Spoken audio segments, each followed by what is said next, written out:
So, very warm welcome to you, Eugene. I feel humbled to have you here. And let's start by first telling my listeners a bit about who you are, and so they know about you and what you do.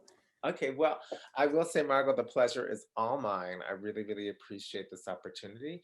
Yeah, I'm Eugene Lumpkin. I'm American.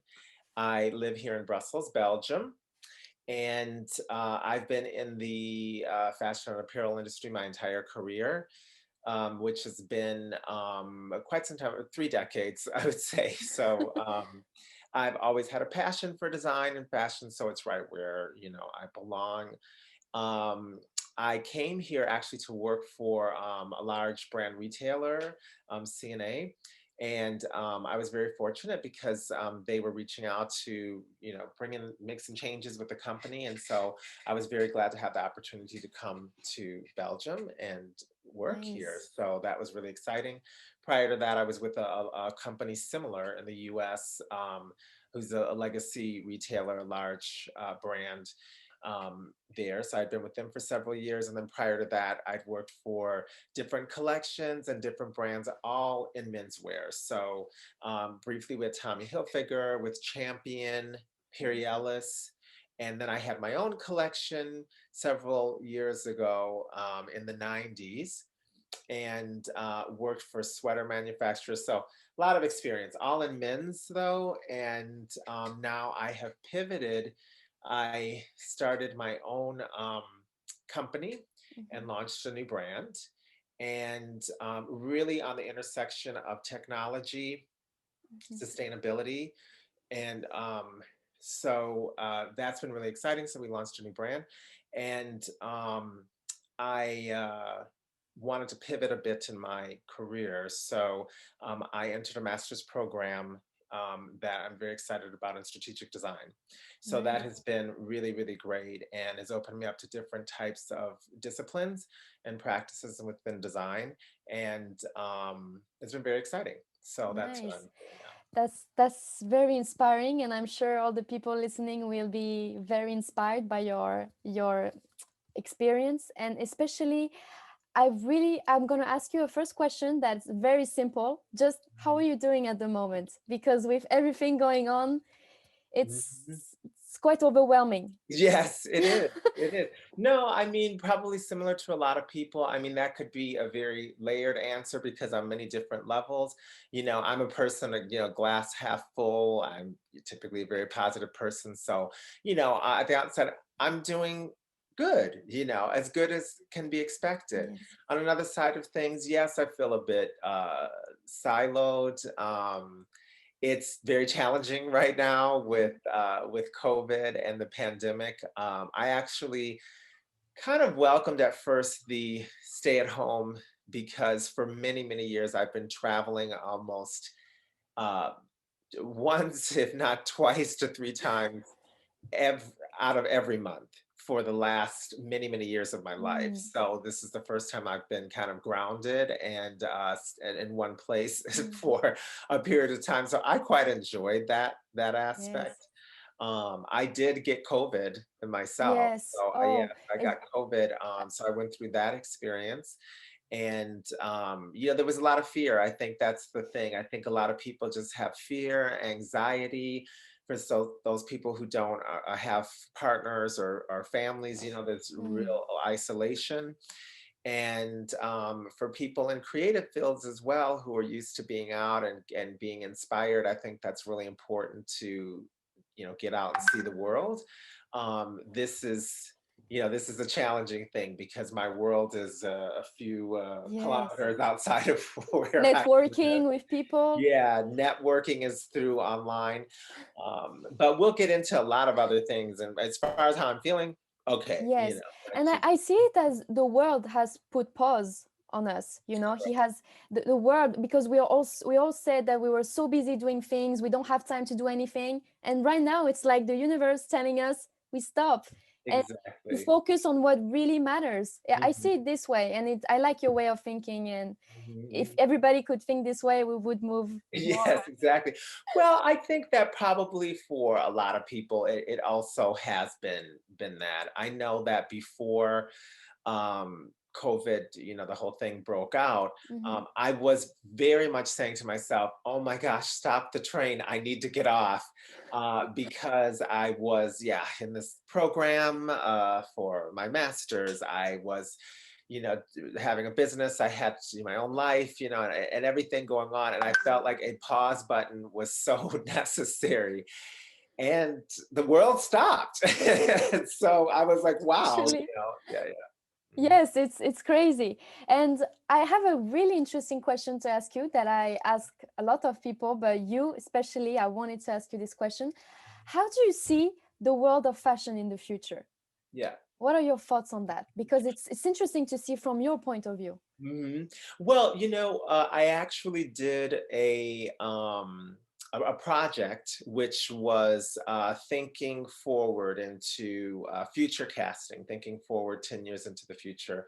And Mhm. I, did a fashion. So I did like it's actually an Instagram feed where I gave some different scenarios based Nice. on some of the what are called kind of weak signals Mhm. that are occurring today. So definitely, I think COVID has really propelled things forward in the realm of technology. We Mhm. already saw a lot of this happening. What I'm saying is, many can read in the most recent trades and things about the industry. But with technology right now, that has really pushed things forward, the digitalization of fashion and apparel. I think, fashion has been and apparel has been one of the laggers when it comes to adoption and adaptation of new technology.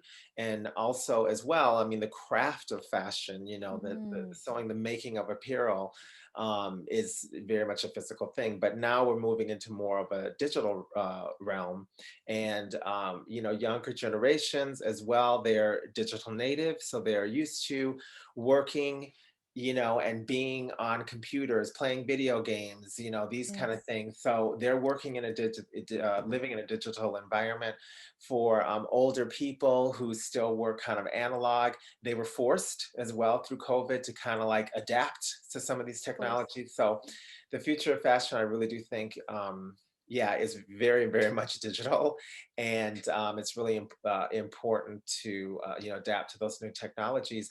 And then also, there's been big pushes for sustainability, and the thing is, how are we actualizing that? So there's been a lot of talk, of course. There's been a lot of action as well, and it's really exciting to see Mm. a generation of consumers who find that as a priority as well. So that's been really good. So there's been a lot of things that have been pushed forward in terms of sustainability, in terms of technology, that are really good for the fashion industry and our apparel industry. And the other thing that's exciting, and I call them really more new business models, Mhm. but the idea of, the direct consumer and and choice and co-creation kind of driving the new design and new Mhm. ideas. Yes. So it's very different from this kind of top down approach with designers and fashion. When I was in school for design, we very much followed designers.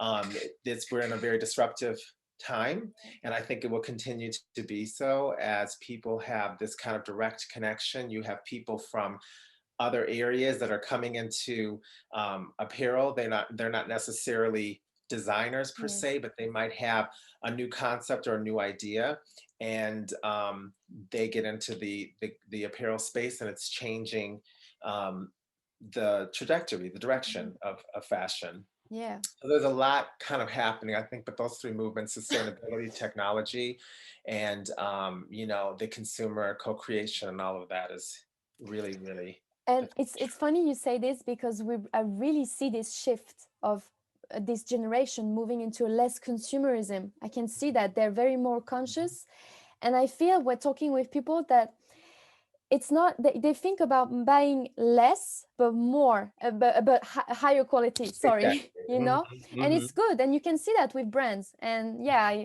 and Yeah, and or not to judge, but I no, think, no, of course, the go point of on, what you're Eugene. Yeah. saying, is that value for what you're buying. I think COVID has really highlighted that. I Mhm. think because of the disruption in the supply chain, people were not able to consume as they wanted to, What? Yeah. and then they realized maybe I don't need so much. Yes. You're realizing you don't actually need all those things you might have Yeah. thought you needed. So that's Yeah. adding to that And as we always want more. Yeah, always want more. When we don't have it, we realize that we don't need it. So, do you think the pandemic has benefited you and your business? In well. what ways? Okay, well, first, we did an interesting pivot, and it had to do with an effort which is really with social entrepreneurship. So, with the onset of the pandemic, we had a halt in operations ourselves. Our factory was actually shut down, Mhm. and or a big part of the factory was shut down. So there was an interruption with our supply chain. We actually started making masks, but we did it Mm, before really anybody else did it. But my intent of doing so was not to like capitalize on, the problem, which it was more to kind of help. So we I had a love need your in mask. our community. Mm. Yeah, we had a need within our Mhm. community for masks. And so we didn't have the ability because our factory was shut down to make all the masks. So I came up with an idea we cut the mask out of available fabric that we had. We made little kits. I came up with instructions and we started kind of handing these kits out to our community, people within our community for free.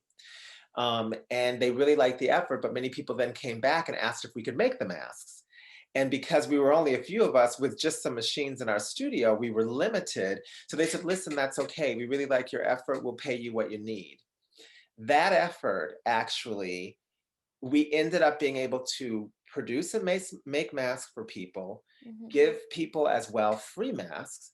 And the whole thing ended up working out to be actually profitable for us. So, starting from another place, I think the idea of more social entrepreneurship is something I Mm. didn't realize and something that worked for us. So we actually were able, to kind of survive through that. So even though we had to kind of shut down the studio and everything, Yeah. mask making actually really did help for us and opened us up to a way of thinking. And we also got to use our website. We had just launched our system and it wasn't really being used, but because people bought masks, we got some traffic going. So that was helpful. So in those ways, it really benefited us a lot. And then we also looked at other avenues for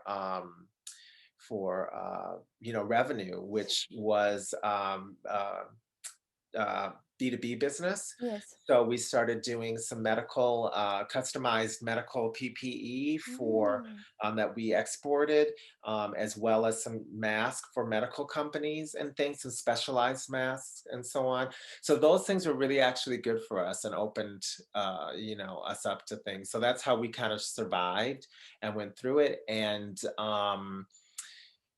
we're still challenged. I mean, so certainly social media became something that was very, very important for us as a vehicle to reach customers Yeah. and to reach out to people, and so on. So the pandemic has affected us really in that way. And in that way, you adapted. You had no other choice than Mhm. find Yeah, ways. And yes, because exactly. it's funny when you ask people, how are you doing? How do you feel? You have no choice than just, adapt and find new ways. And, otherwise you're going to struggle, and life is not happening to you, but for you. Yes, See it this way. exactly. I mean, one of the things the pandemic did, it was it certainly leveled the playing field. Mm. Um, I mean, we before the pandemic, we were being very resourceful in how we were taking pictures and how we were, coming up with content for social media. Mm. And then when the pandemic hit, even the highest end brands were taking pictures in their backyard and and so on. I mean, everyone had to be kind of scrappy and it kind of leveled the playing field. Yeah. So I really found that quite exciting. Yes. There were some people and some things, quite ingenious solutions Yes, yes. that came out of it. So Yes, it's wonderful. I and it's coming to my next question.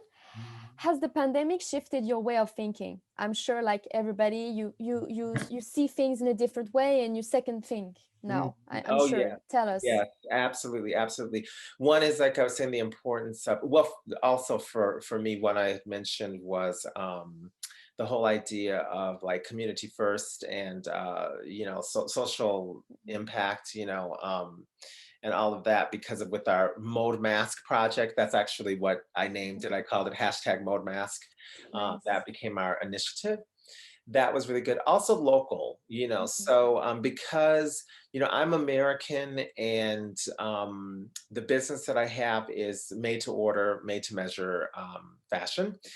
We were primarily targeted, with a male consumer, and I'm very tall, and I Mhm. have a nephew that plays, pro sports, or he was playing, pro basketball, very tall, very much into fashion. My brother also was an athlete, and we've all had difficult fit sizes. So we were, actually targeting some of the athletes and people with hard to fit sizes in the States. Mhm. With the pandemic and everything closed down, I was not able to travel to the States. We were not able to do some of the live events we wanted to do and all of this. So what it ended up doing is we focused more on a local customer, people that were here. And it really made me think a little bit more about, in building our brand, what's important is direct this kind of local idea. We became important to our local community because we could actually provide something that they needed when they needed it. Mm. With supply chains broken down, we had a real advantage and opportunity. And that's something I kind of overlooked before.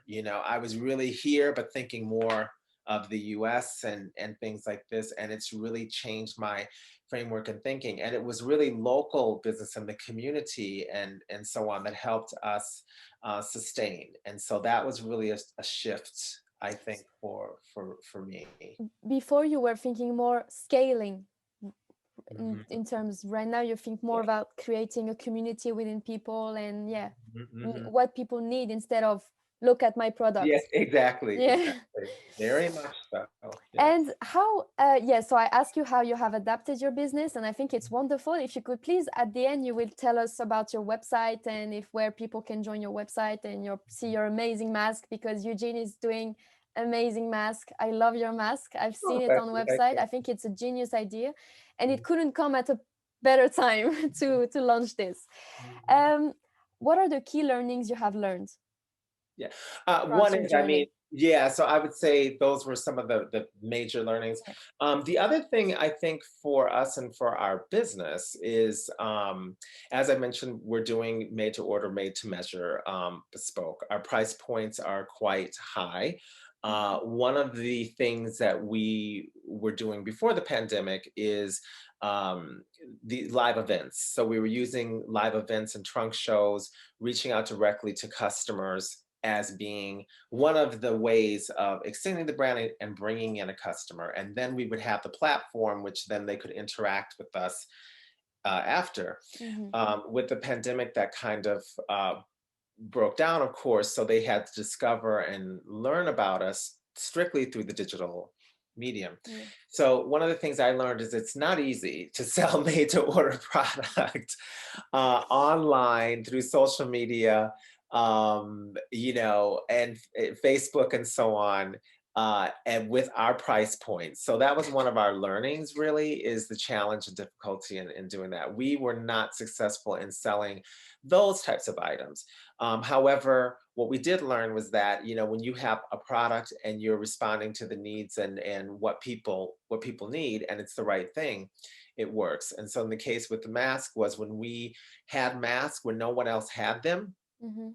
we were very much a success. So that was some really key learnings, I think, Yeah. for us. So it's made us relook at our business model a bit. But that's something I had already planned on doing. In essence, the launch of our brand was a prototype in a sense. So we Yeah. already plan on, making revisions and things like that as we go forward. But I think some of those key learnings were something to adapt. So we need to understand and know, how do we make the experience easy for people? Um, we also need to look at kind of that seamless experience, because as we do move more back into um, this out of lockdown and out of confinement and so on, people will move back into a bit of a physical world. But I do believe that the digitalization is here to stay, so I call it phygital, the Hmm. physical and digital world, and how those two things are So, combining. so what are your thoughts on that, actually, talking about that? Do you really think we're still gonna keep going to stores physically, or is the digital gonna go over? What do you Yeah, think? I don't think digital will. I believe we have both of those worlds Mm-hmm. will, they do exist, and they Mm-hmm. will exist because we live in a physical environment. Yeah. But I don't think the barriers that existed before are going to be there anymore. Yeah. One of the issues that we had before the pandemic was touch it, feel it. Mm-hmm. How can people imagine what this garment is like online?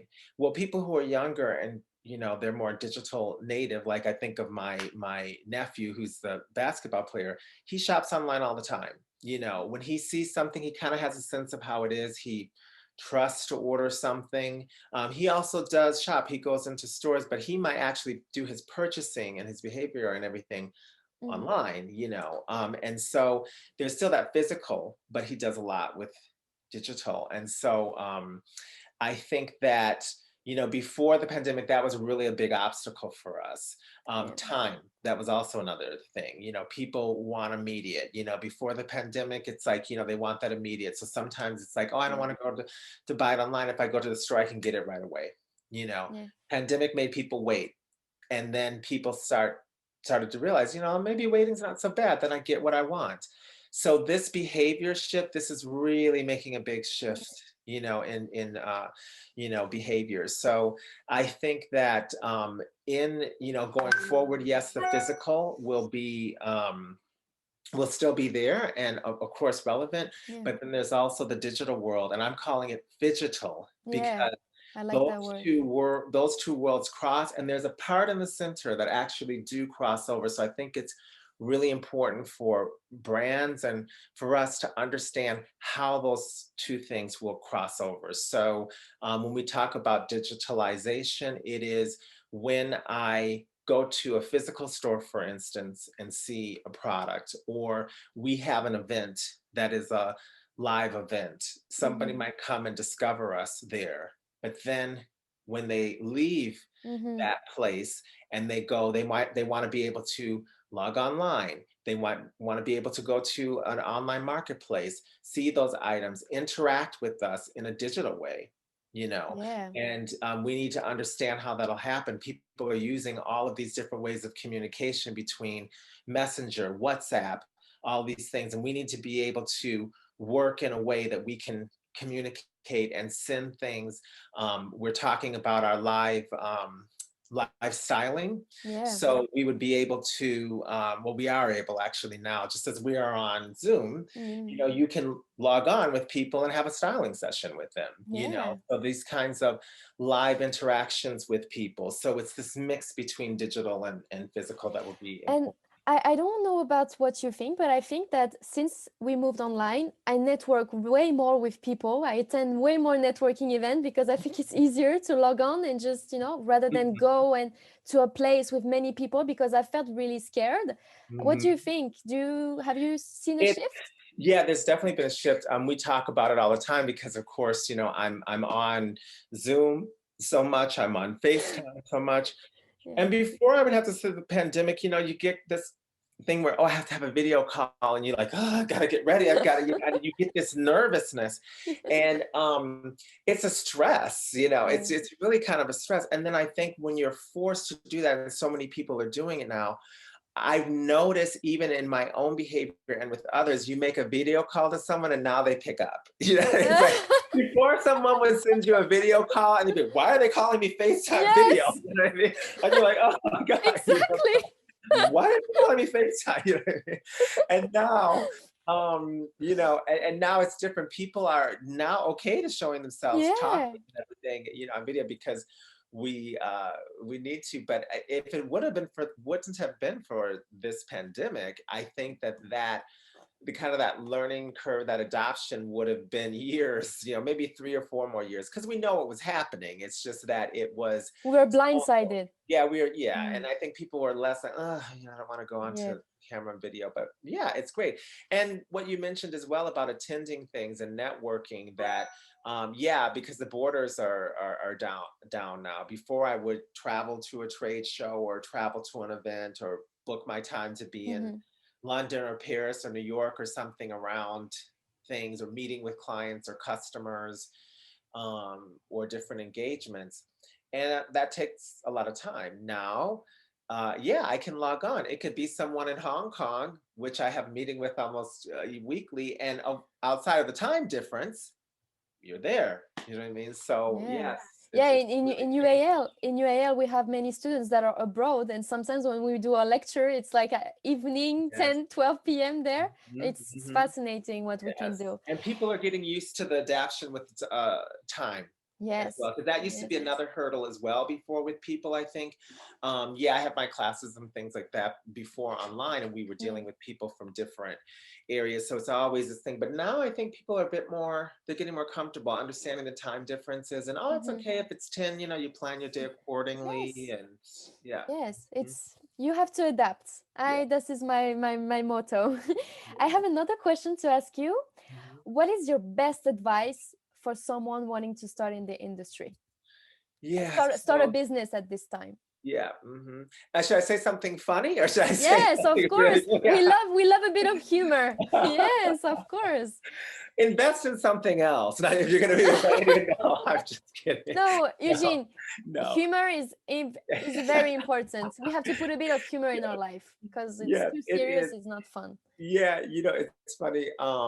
That whole like I said, there's a lot of disruption and things going on in the industry, and in fashion, and there's a way that you were supposed to do things or how people did Yeah. things, and that has all been thrown out of the window. Um, and I would say, I used to always say to people, "What's the best advice?" And I just think about when I first, a long time ago, had my own collection, my own business. Um, I didn't have equity. And when I say I didn't have equity, I started off with an idea thought, and Mhm. I kind of had this idea that I would start this off and everyone was going to like it and it was going to work, and boom, it would be successful and we would go on from there. I didn't think it needed to be super successful, but just a little successful. And I didn't plan on not successful at all, and the thing is, Yeah. sometimes it takes people a while to realize, it takes a while for you to discover your customer, to learn who your customer is. And I didn't plan for those loops, of Mm, what can be called as kind of a consumer journey, customer discovery, and yeah. so I didn't kind of plan for those little loops that happen. So um, the one thing is that in investment, when I say equity, so in order to make it through those things, having enough seed funding or capital, or if you have, if you own a home or you have property or whatever, and you're investing in your business, to make sure that investment that you're kind of planning, so that your first big idea, you realize, is not going to be the idea that might end up hitting and winning and Yeah. working, but that you allow yourself time to be able to go through the cycle in the way that it should be. So I would say my advice might be that, That's it. I love your advice. I love your advice because I think even me, we think we have sorry, we have a business idea and we think this is going to be the end. This is how we're Mhm. going to target and it's going to be so successful, when as maybe it's our final idea that will make sale. It has nothing to do with our initial idea, and it's Mhm. important people to know that. Yes, Thank you for yeah, that. and I love this idea of these little loops, Mhm. this idea of just customer discovery, consumer discovery. I think that is really Yeah. an interesting thing. There was also some recent podcasts and some different, like, town halls and things that I've been on, where they've been talking about bootstrapping, and I think that that's a really interesting thing. There's Tell a us two about different bootstrapping. methodologies. Yeah, so the bootstrapping is really great. There's been a lot of brands that, some designers Mhm. recently who have really come up and sustained themselves and from very small investments and in untraditional ways. And they've done it by bootstrapping. And indeed, it's similar to what we've done too, where they've used some of the online marketplaces to sell their products. So they might have had another day job, but then they used Etsy, for instance, to Mhm. put their idea on, and then they just started selling a few things on Etsy, and then from there they went to the next step, and so forth and so on. They discovered their customer through those mediums. So really the idea of kind of like we're doing made to order and on demand, but this is also one of the things that smaller people might use, where you can, if you have an idea or something, you get a few people who want to buy it in advance. Once you get enough orders, you go ahead and you make it, and Mhm. then you go from there. These are kind of novel, things. People, crowdsourcing, crowdfunding, and things like this, as we know, GoFundMe and all of these kind of things are ways that you can bootstrap through your own social network to Mm. get your business off of the ground, and and so on, and different types of channels, whether you're in terms of fashion, if you're working in an apparel business, whether you're styling and you're doing some styling on site where you're getting paid direct cash, then you're also selling, some items. You might be making bags or making something like that that takes you a little bit of time, making masks that takes you a little bit of time, where you can make enough margin to make it worth your while. um, and then doing some made to order custom pieces for people where they're paying you in advance, to finish a product. These are kind of bootstrapping ideas that really seem to work, for people, to help Nice. you get to a point where you can start to get into that, what I'm calling the customer discovery loops, where you Yes. start and you start discovering your customer, you bootstrap, you do a few things, you move to the next step as you grow to the next step, and then finally, as you get towards the end, you really get to a point where you're really delivering that value, you have that customer, and so on, and Love you have that. a viable Yeah, I business. love that, Eugene. Yes, I love that you really are spot on here. And so another question I wanted to ask you, based on your experience, we're gonna make it quick because I'm mindful of the time. What Mhm. would you recommend to our listeners? What is the one advice they can take out of this podcast, like they would remember? Um, I would have to say, I mean, I think there's a lot of little tidbits, but I think maybe it might seem cliche as being, open to learning. I mean, I think that's one of the things that has been important for me to know, is that I've pivoted in my career. I've been in this business for a while, but I really consider myself to be almost at the same level as someone who's maybe not exactly starting out, but I'm Mhm. also pivoting. But I've been open to things. I've noticed that some people might get stuck in the way that they have worked, how they have worked, how things have been done, and they kind of fight the change, but the Yeah, change is inevitable. So exactly. I would say be really open to learning and adapting, and perhaps COVID has taught us all a good lesson, in Yeah, that. So being yeah, resilient, yeah. so being really resilient. And if you're not open, you never know. Even the person that you don't know that could bring you something, it's so you can still talk to a person that is not in your field, but they can still bring you something, a new piece of knowledge that can help you for your business. So yeah, be open is the best advice. I like that, Eugene. And one final question that is very important. What are your thoughts on Fashion Week being genderless? Yes, so genderless, I have been all on board with that. The one thing about it is that, and I don't understand why this is, but um, the men's business and the cycle and lead times, for some reason in men's are set a certain way and they're longer. And women's, the lead times are shorter.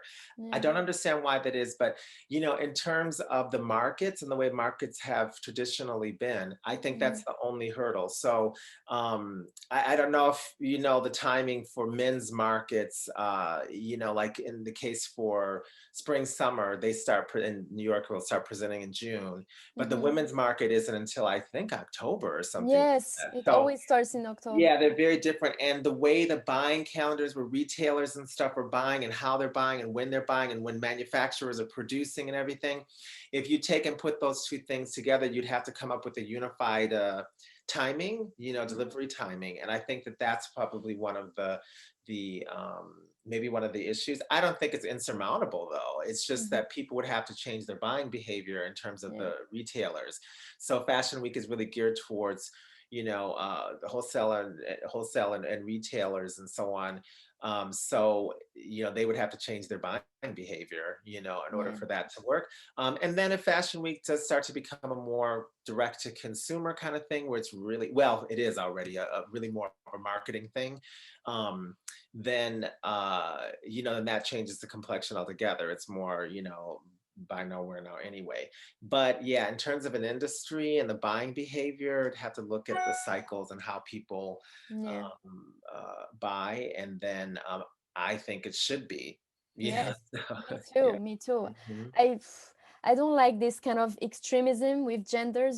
We have the feminism extremists, and then we have the men that are with Mhm. the Me Too. I don't like this whole movement, Mhm. because it puts men into a bad side. I think we all complement each other, and Mhm. it should not be this confrontation, Yeah, fight. And exactly.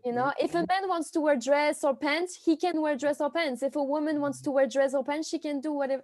you know I don't like this box we put people into, and I yeah. think what you said is very interesting. I know even for us, as we're doing our consumer profiles, we actually sell here in our studio to female clients, Yeah.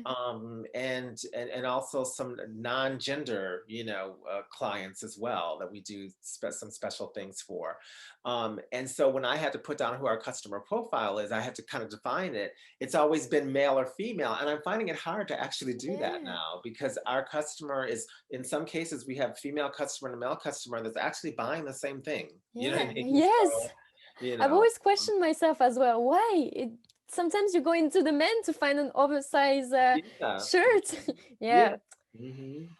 Eugene, thank you so much for your time, for sharing amazing insights. I think my listeners are going to be thrilled to hear that.